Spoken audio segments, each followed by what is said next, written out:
Good morning, everyone. It's an honor to be here with my Northern Premier colleagues. I first want to begin by recognizing the situation in the Northwest Territories. We have over 200 active wildfires. I woke up this morning and I saw there was another about a dozen yesterday, new fires. We're approaching 1 million hectares burned. We have one community, Fort Simpson, that luckily was able to go home over the weekend, but we have another community, Wrigley, where the residents are still evacuated since the beginning of the month, or since last month actually. And I want to take a moment to commend the work of the firefighters in the Northwest Territories, the structural firefighters, the wildland firefighters, who are the reason that those communities are still standing. Residents have gone to bed a number of nights and not known if they would wake up to their community being there. The fire isn't just on the edges of the community. In the case of Fort Simpson, it was in the community. And so I can't speak highly enough of the work that they've done, not just this year, but over the last number of years. And so with that said, it's an honor to be here with my Northern Premier colleagues, Premier Main, Premier Dixon. Collectively, we represent over 40% of this country's landmass, the second biggest country in the world. So not an insignificant piece of land. And as the world is now, and Canada is now understanding, there's a lot of potential in the north. We have a lot of challenges, a lot of affordability challenges, long distances, high cost of living, high cost of doing business, but changes are happening. The federal government has put a lot of effort into advancing major projects. In the Northwest Territories, of course, we have 3 major projects that are receiving federal support. The Mackenzie Valley Highway, the first project in Canada to be considered as a project of national interest. That work is happening now. That would connect the southern part of the territory to the northern part and provide a reliable all-season route to the Canada's Arctic military facility in Nunavut. We also have the Arctic Economic and Security Corridor, which is led by Indigenous governments in the Northwest Territories whose land it will be built on, and there's great progress being made on there, as well as the Tulsan Hydro Facility, which is again an Indigenous-led project. All of these projects together are going to bring economic opportunities to the people of the territory, and as well there's significant military spends happening, and our goal as the territorial government is to ensure that benefits stay in the north and the people of the north benefit from these projects. So with that, I can hand it over to Premier Dixon, and thank you very much. Well, thank you very much, Premier, and thank you everyone for being with us today. It's a pleasure to be here. First of all, I want to extend my thanks to Premier Lantz. He's done a wonderful job hosting us over the last few days, and it's been we've enjoyed the hospitality here on the island. From the perspective of the Yukon, we're very excited about the direction this country is going these days. The investments and attention that the federal government has paid to the north has been deeply appreciated and recognized by the 3 of us. In particular, the agenda related to the development of critical minerals, the investment in Arctic sovereignty and the military in the north has been very much welcome. For me in the Yukon, we're very excited to see the direction that Canada is going with regards to the national electricity strategy. The Powering Canada Strong strategy that was released a few months ago very much reflects the goals that we have in the Yukon, that is to significantly increase our generation capacity. We know that Yukoners are facing increasing rates when it comes to electricity, where there's a huge demand for increased generation to allow for the development of our economy and the continuation of our society in the north with regards to a modern way of living. And so we're very keen to work with the federal government to advance their goal to see a doubling of the grid in Canada by 2050. And so we think we can achieve that in the Yukon. We're looking forward to working with the federal government. And I'm happy to be here to talk about that and many other issues with my colleagues. Premier Main. Thanks, Blacha. Good morning, everyone. Just really happy to be here with my colleagues and echo the comments from Premier Dixon in terms of the warm welcome that we've had here to Prince Edward Island. Coming from Nunavut, obviously we have very challenging circumstances that we live in. It's very hard for families to raise children. It's very hard for our students to pursue education.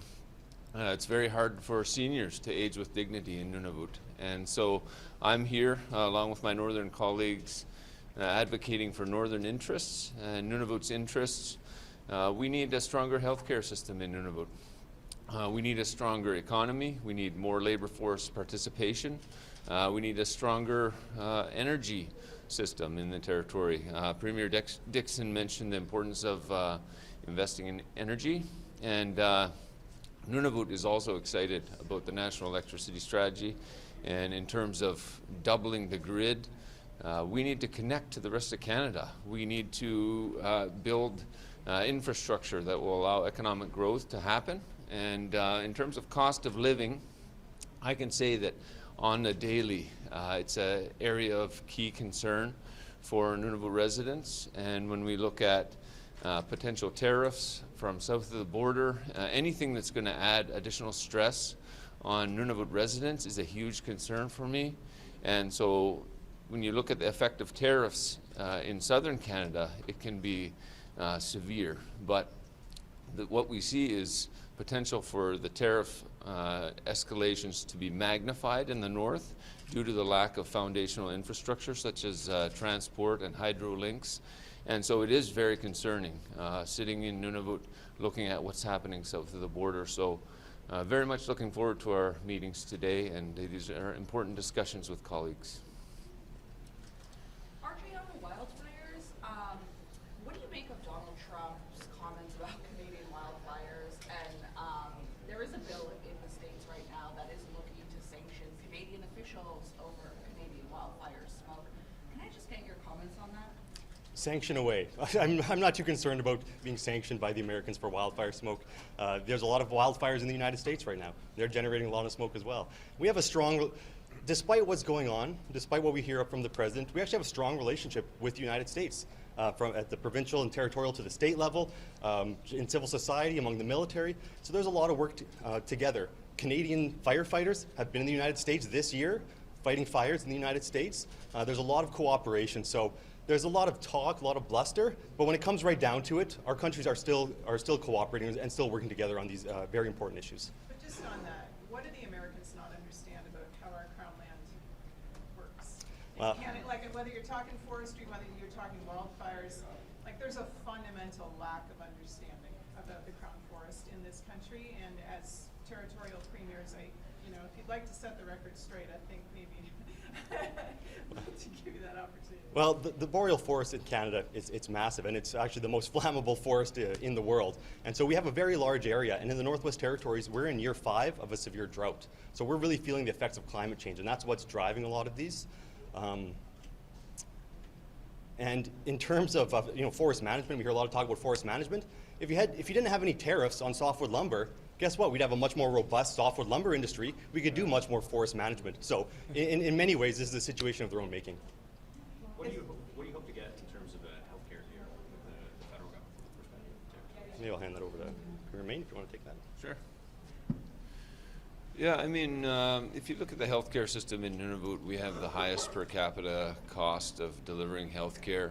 Unfortunately, we also have some of the worst outcomes.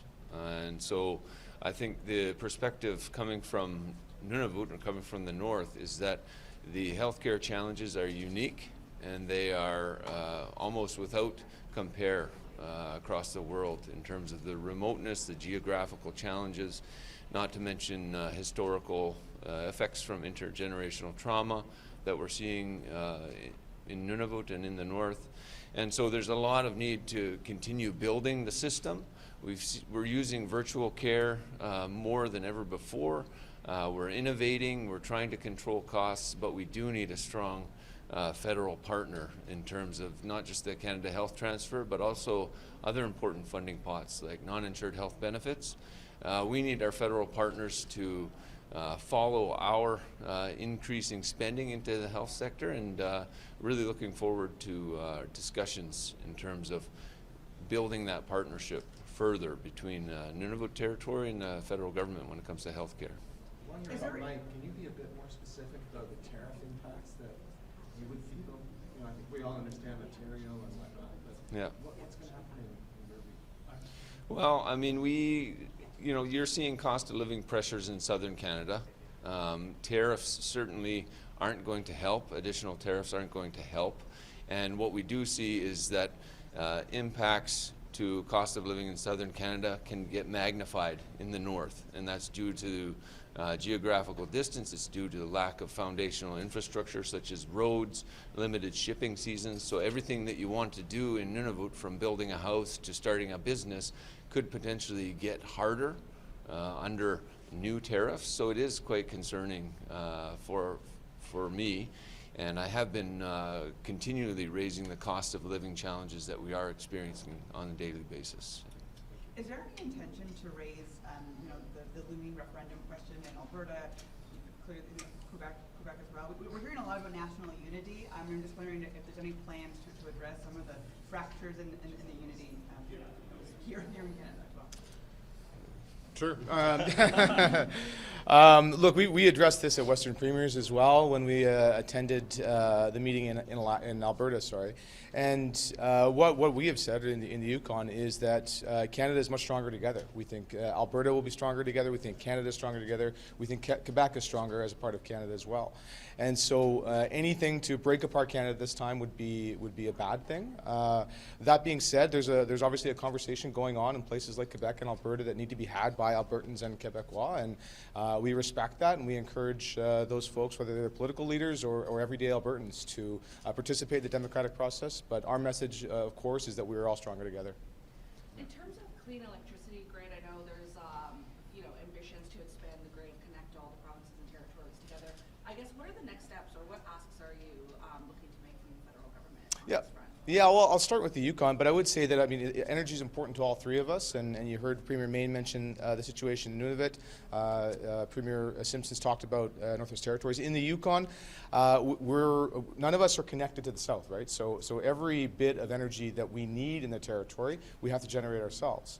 And in the case of the Yukon, we found ourselves in a very dangerous situation last winter where we almost couldn't meet the demand. We didn't have enough generation capacity to meet the demand that Yukoners had. That was during a prolonged cold snap that was harsh even by northern standards, where we were in the darkest and coldest part of the year and we didn't have enough generation capacity. So we have a multi-stage plan to address that. The immediate steps include the addition of new generation capacity throughout the Yukon. In the longer term, we want to see the development of new, larger scale energy generation projects like hydro. But in the very long term, we want to see the connection to the grid. We want to be connected from north to south to allow us to participate in the North American energy market like all of our colleagues in the south. When there's not enough power here in PEI, they buy more power from New Brunswick. We would like that flexibility as well. And we think that's a good long-term goal. It's one we're working towards. But in the meantime, we've got some real huge immediate needs for generation capacity, and that's why we're working so closely with the federal government to advance those. What are you using now for generation? Is it hydroelectric, coal? Yeah, in the Yukon, we're over 90% hydro. We use fossil fuels for peak demand, so for backup. But increasingly, we need more and more backup. And that's why we're planning a significant expansion of our fossil fuel generation capacity in the Whitehorse area. We're looking at refurbishing some legacy hydro projects and adding on new hydro in a comprehensive plan that we've presented to the federal government, and we look forward to working with them to find the way to finance it. Is the fossil fuel mostly natural gas? Be mostly diesel. Yeah, we do have some LNG. Same for the other territories as well. Diesel's the main driver in the Canadian North when it comes to energy. I'm gonna jump in. No, on that, please. if Yeah, you go think right ahead. that's all right. Yeah. Yeah, no, when we look at the future of Nunavut and the need for economic growth, one of the key things that's holding us back is our lack of connection to southern power grids, the lack of local hydro generation capacity. So it's a really exciting time for our government to see two incredibly exciting Inuit-led projects in the territory being discussed and planned and worked towards. The first one is the Iqaluit hydroelectric project, which would see hydroelectric generation capacity developed outside of Nunavut's capital. And the second is the Kivadlak Hydro Fiber Link, which would see us connect to the Manitoba power grid for the future of our territorial economy, and also bring fiber optic internet up to Nunavut. So those two projects, which are being led by Inuit-owned companies, are both exciting and ones that we see as key to the future of Nunavut's economy. We need to get off diesel. We can't be looking at the fossil fuel prices and sitting there scared about the impact on our power rates, on the cost of living. So we see cleaner electricity as key to economic growth and stability in terms of our residents. Has the war in Iran, brought up prices for your communities significantly? Well, in terms of making a direct link, I haven't seen any research or analysis that directly links what's happening in Iran to increased cost of living, but like I mentioned earlier, we see cost increases in southern Canada. They do get magnified in the north due to the lack of infrastructure, due to our geographical distances. So it is concerning anytime there's economic shocks that are happening. I think our time's up. Oh. Sorry, our time's up. I see we got Wab waiting in the wings here, so Okay. thank you all very much. Okay, thank you, everyone. Appreciate it. Yeah, thank you. Hey, good morning. How's everybody? Morning. So I wasn't actually waiting in the wings, but I'm happy to talk to you if you folks are interested in the interesting. I mean, tell us what you think about this latest threat from Mr. Trump. It's clear that the booze bans are having an impact. And as we negotiate and try to remind Americans that the cost of living is more expensive because of Donald Trump, because of his tariffs and because of his war in Iran, we're going to continue using those tools that give us leverage. And the booze bans are one of those tools. Some of your other colleagues have been using about, leveraging energy. Is that, in a retaliatory sense? Is that something that you share as well, have you? Donald Trump has been so bad at managing the American economy. He's raised the price of gas with his war in Iran more than we could ever raise by changing our exports. So we just have to kind of choose our spots, pick our battles. So I think tools like the booze ban, maybe some other measures that the federal government wants to put on the table, I think those would be the places to look. But can you be more specific, other measures? Like, what do you mean, other measures? Give me some examples. Well, I'm not going to make news on that today. How would you describe the state of solidarity? Because when we were talking to premiers yesterday, they were not all like-minded on issues of retaliation and the booze ban and other things. Like, how united is Team Canada right now? And Very united. We had the First Minister's call, I guess it was yesterday also, with the Prime Minister. And I think nothing unites like a common opponent. And there's no more popular opponent in Canada right now than Donald Trump. it really, like, so that's the action. Like, you get a new aggression from him, and that brings people into line on this team? Not that it brings people into line, but I think it just reminds folks of the bigger picture, which is like, as siblings, we'll often always have, differences of opinion on smaller matters. But if somebody from outside the family tries to interfere, well, then they're dealing with a problem. This year, with both the referendum and the Quebec election coming up, are the national unity questions around this table a bit more fraught? Well, there's that old saying, right? Like a single arrow can be broken easily, but a bundle of arrows cannot be snapped. And so national unity is important, especially when we're going up against a much larger opponent like the American economy.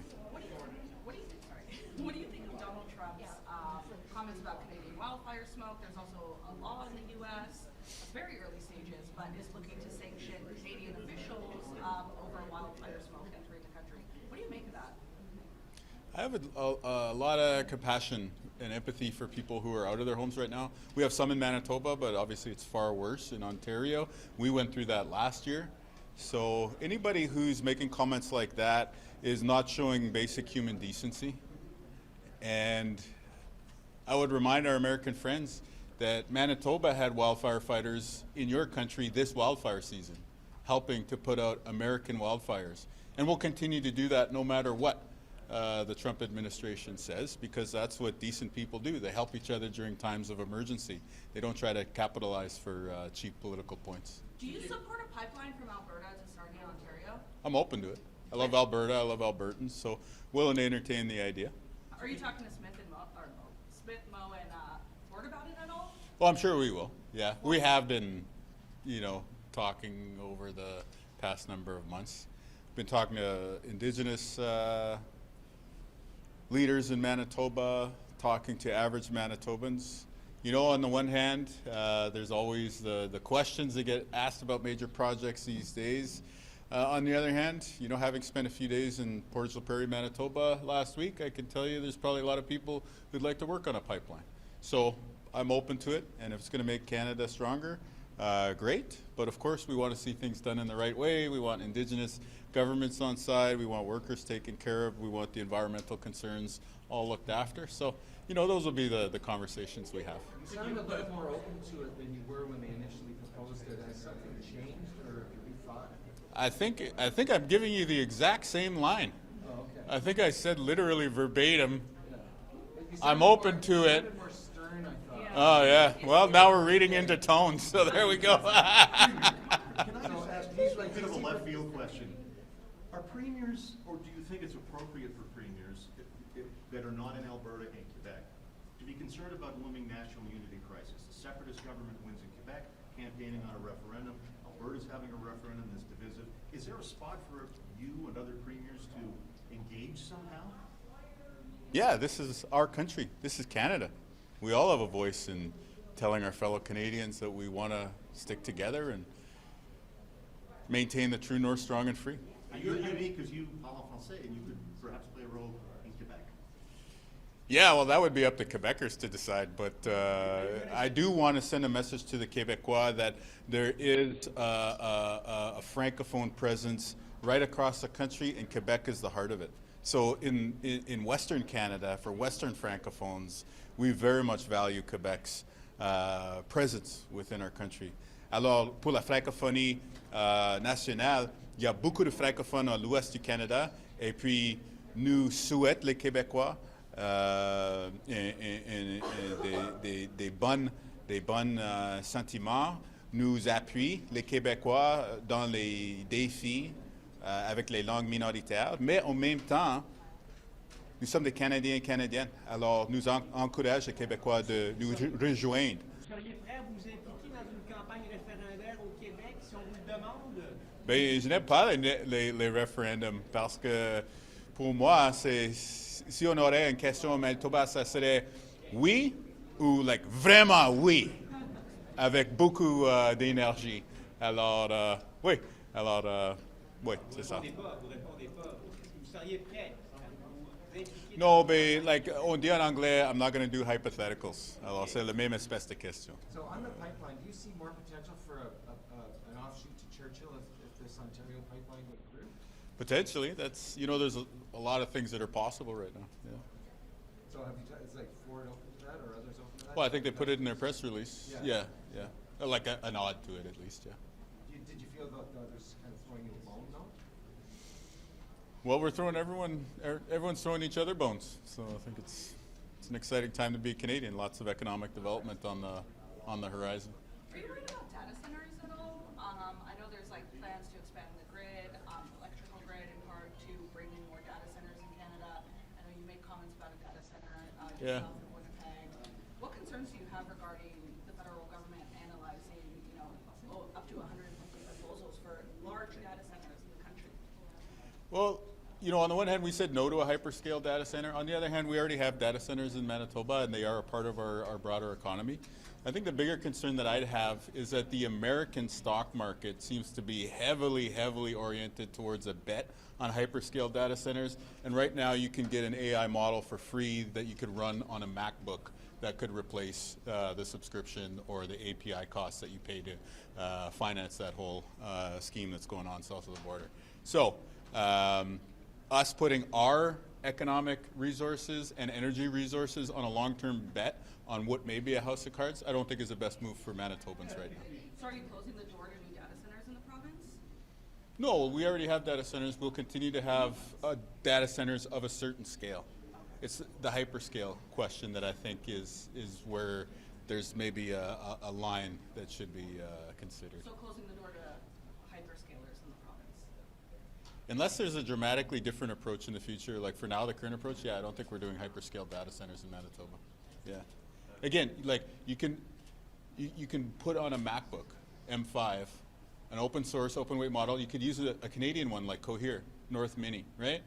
So why are you going to spend $30 billion on a data center when you could spend like $5 or $10 grand and have that locally? And then you don't have to worry about an American firm owning your data and all that data leaving the country. Evan Solomon You tell me. Evan Solomon argues if we don't build them here, it's I said Cohere. That's their favorite company, right? Come on, they're going to love what I said. Is there anything you're hoping to hear from the Prime Minister when you guys meet face to face tomorrow? I think Prime Minister Carney gave us an excellent brief yesterday, some insight into his thinking right now.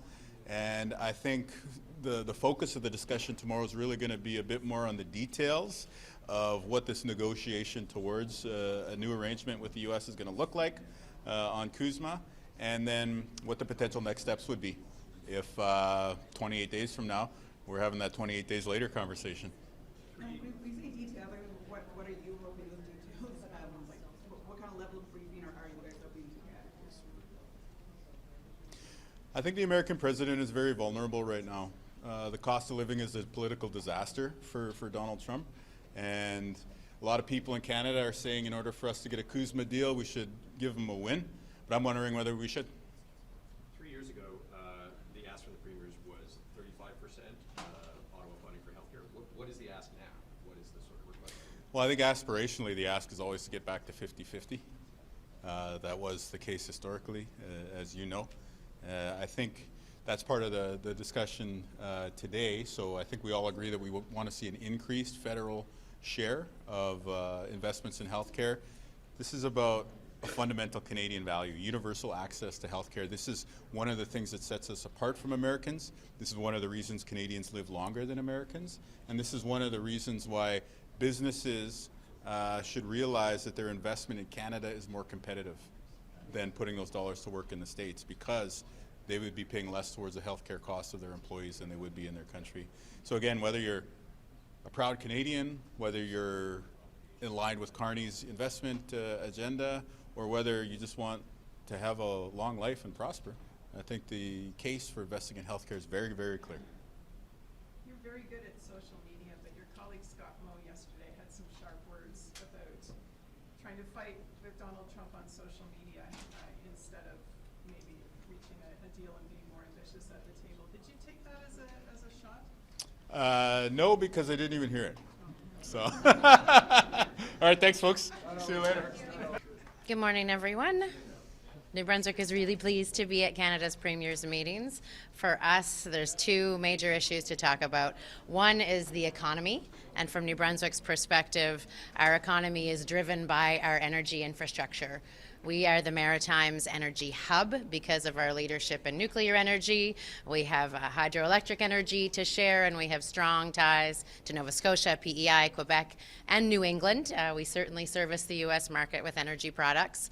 And we think a healthy economy is driven by healthy people. So we want to talk about the healthcare system in New Brunswick and in Canada, and the responsibility that is shared between the federal government and the provincial governments to make sure that we have the kind of healthy workforce that can ensure a productive economy so that we can all live well here in Canada.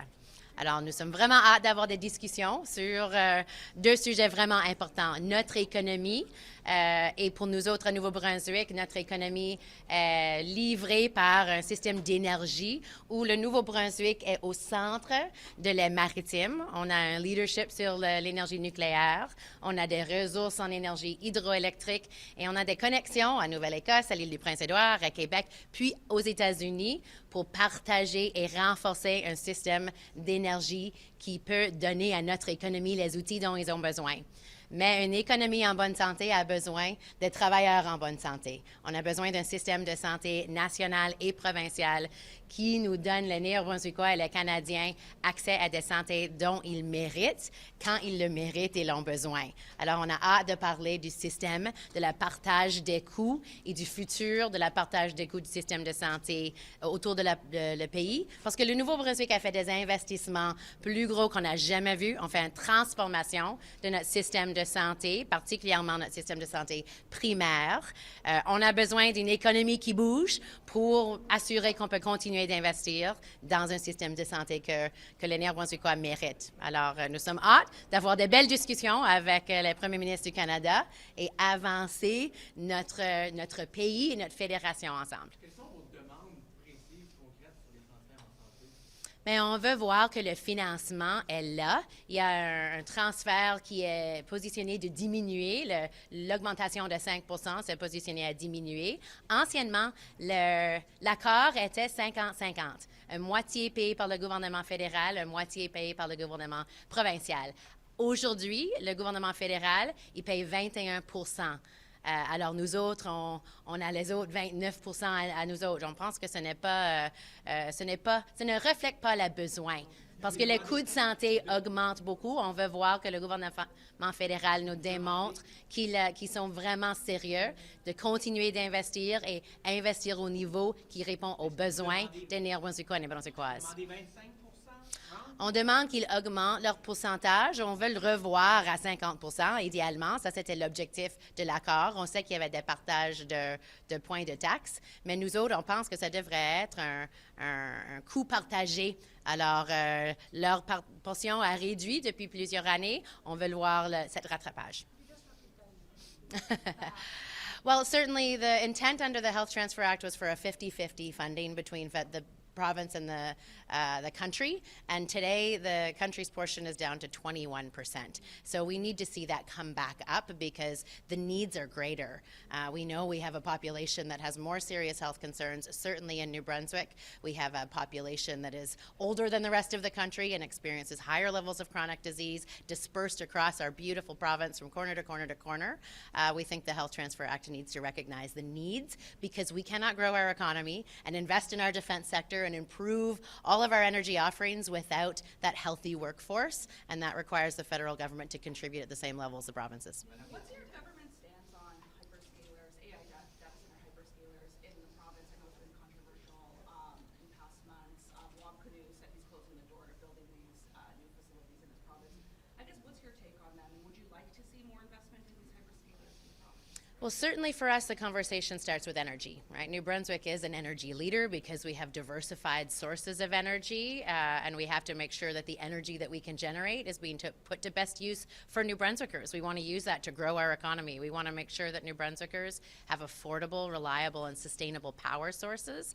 And then we have a lot of different companies that are looking to grow the advanced manufacturing that we do, the kind of work that happens at the Port of St. John and the Port of Belledune, and how our neighbors rely on us to backstop their energy infrastructure. So we have really strict conditions that we're looking for companies to meet to make sure that any investment in something like a data center that helps us deliver data security for New Brunswickers and some data sovereignty is net neutral to the cost of power to New Brunswickers. And that's one of the conditions that we look for projects to achieve before we consider whether they can go ahead. Are the feds helping you drive investment at all?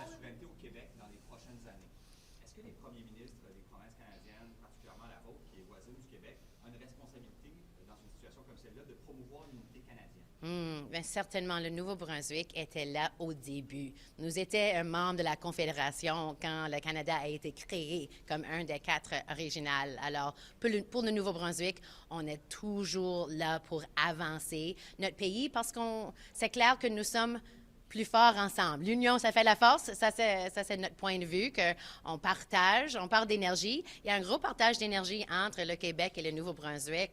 On fait un travail collaboratif pour mieux supporter les résidents de nos 2 provinces. Alors, oui, nous sommes toujours ici comme une équipe canadienne pour démontrer pourquoi que nous sommes plus forts ensemble. Oh, ben, les politiques en Québec sont les politiques en Québec. Moi, j'ai beaucoup à régler dans la province du Nouveau-Brunswick pour m'occuper, mais on serait là pour défendre et promouvoir un Canada uni. Hello, good morning, everybody. How are you all doing? Good. We're going to get started here very shortly, but I just wanted to come by and say how proud we are to be welcoming Canada's premiers here to Prince Edward Island for the Council of the Federation meeting. And look, you know, we got off to a start yesterday with our meeting with our national Indigenous organizations. This morning, we had a dinner last night with the premiers that were here. We're all here now. Premier Kinew arrived late last night. I hope you got a good night's sleep. We've got a long day of work ahead of us. We started this morning with a breakfast with the Canadian Federation of Nurses Unions. And we had a great presentation from former parliamentary budget officer Kevin Page about the economics of healthcare expenditures and the importance of healthcare spending in this country, and not just on an economic basis, but just what makes Canada different, our healthcare system, and how spending in healthcare is very unique and powerful, and is in fact a nation-building project if taken seriously. So. Look, I'm looking forward to today's conversations. We've got a lot in common. My role as chair is to find common priorities, find consensus on common priorities, and then focus on practical solutions that make a difference for Canadians. I'm wondering about the decision to sign on to the direct-to-consumer alcohol sales. How do you anticipate that will stimulate PEI's economy? Well, look, PEI, the smallest, we're a province of 180-some thousand people. This opens a market of another 40 million people across the country for us. I can't see why alcohol producers here in Prince Edward Island aren't excited about this. I hope that we can take advantage of this quickly. And when would that be? Right away. Like they can sell immediately? Let's get to work.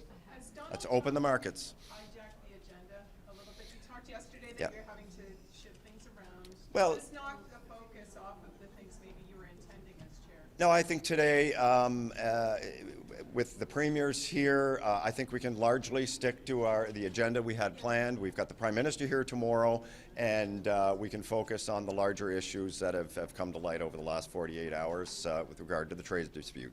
We met with the Prime Minister yesterday virtually to talk about strategy going forward. The important thing is that we're all united.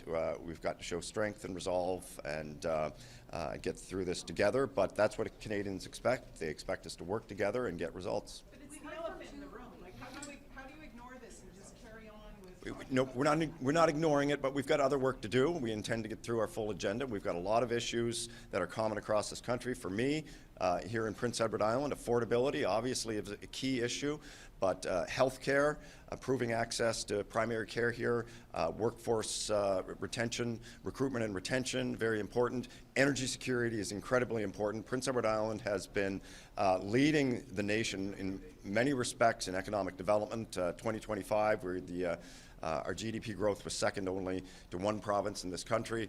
But we're bumping up against a limit, energy limits here. Energy security is a huge issue. I will be speaking with the Prime Minister about our energy security issues and my regional premiers here in the Maritimes about more cooperation on energy issues. Those are all things that are very, very important. Of course, this trade dispute that seems to be coming to a head will be an important part of conversation, but I think that that will save much of that for the Prime Minister's arrival tomorrow. What are your energy asks? How much energy? How much money do you need to get them? That's yet to be seen.